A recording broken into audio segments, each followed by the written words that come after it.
This is the rocket trajectory system dynamics presentation by Keyshawn Desai, Kevin Gutlick, and Matthew Schlegel.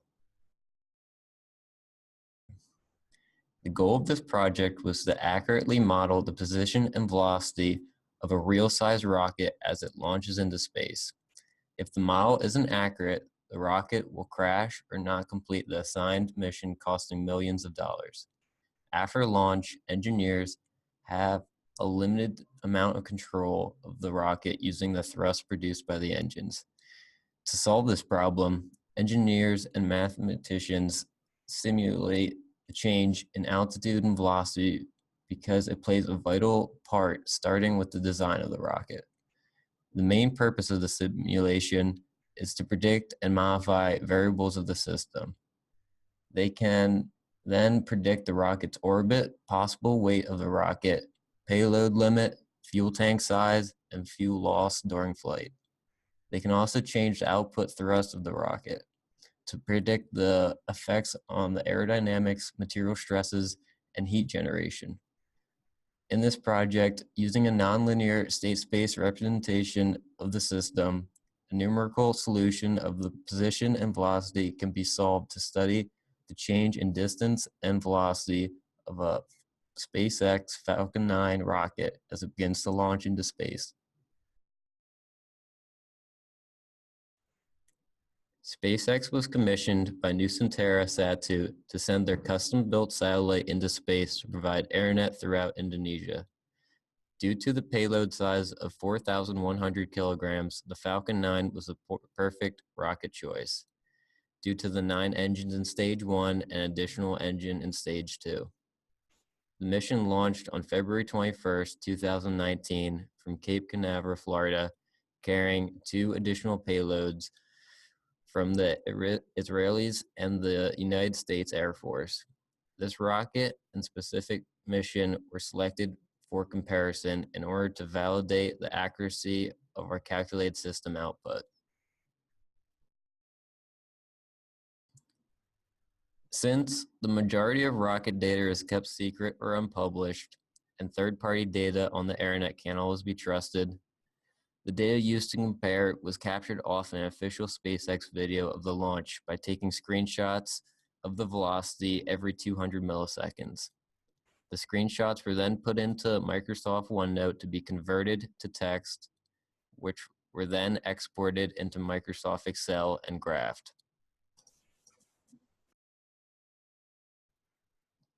This is a plot of the velocity for the Falcon 9 from the data that was collected. The subsequent events, including main engine cutoff, Stage 2 engine startup, and Stage 2 engine cutoff, are labeled in their respective locations. The steady-state modeled system will only be comparing the first part of the launch sequence. This will include from takeoff to main engine cutoff, as labeled as the section of interest.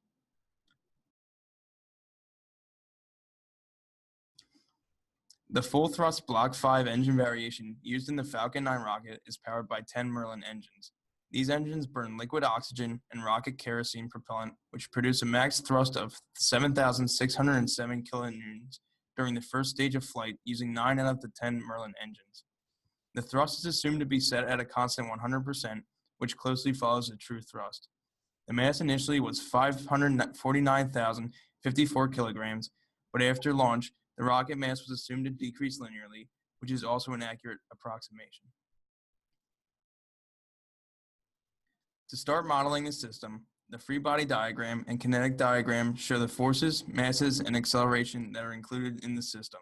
These components of the system can be related using Newton's second law. The dynamic system was solved numerically using MATLAB's ODE45 function, since a closed-form solution couldn't be found for this higher-order system. The inputs into the system included the initial conditions and the applied forces. Since all the forces were solved for, they are considered inputs. This system gave an output of the position and velocity. The system is limited currently by the pressure equation that was used. It was also assumed that the thrust was constant and the mass decreased linearly throughout Stage 1. The complete equation of motion is shown at the bottom of the slide.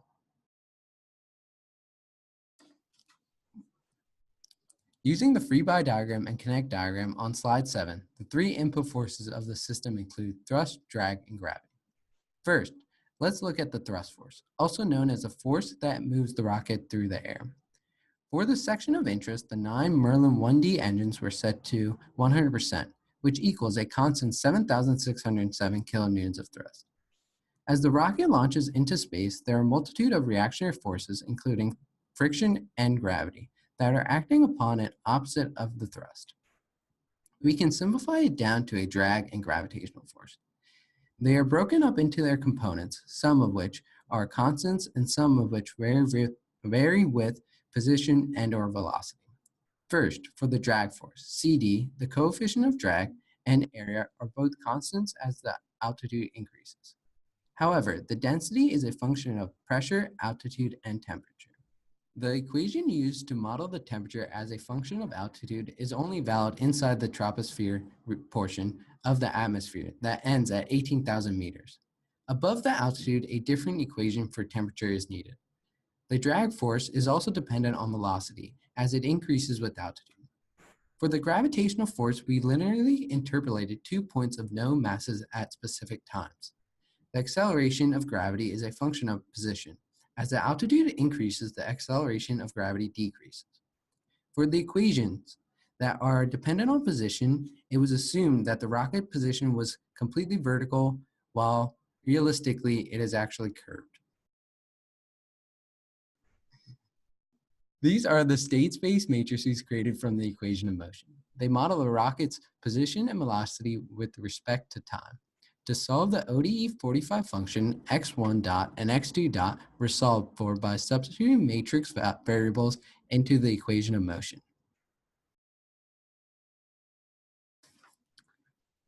As shown in the graphs, the left plot shows the position throughout time, while the right plot shows the velocity throughout time. On both plots, the true data is displayed with an orange line, while the calculated solution from the dynamic system is displayed with a blue line. The solution is very accurate up to a position of 30,000 meters, or about 100 seconds, while the velocity is accurate up to 400 meters per second, or about 60 seconds into flight. The difference between the two different colored lines are caused by the assumptions we made and the density equations not being valid after 18,000 meters.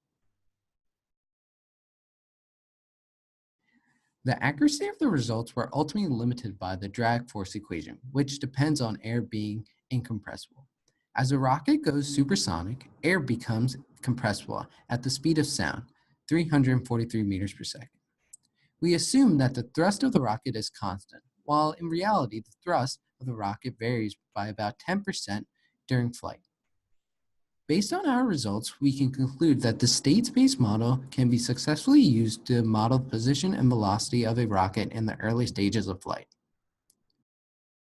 These are the references that we used to collect the data on the Space X Falcon 9 rocket and its flight during the New Terra Sat-2 mission. Hope you enjoyed the presentation. Have a good day.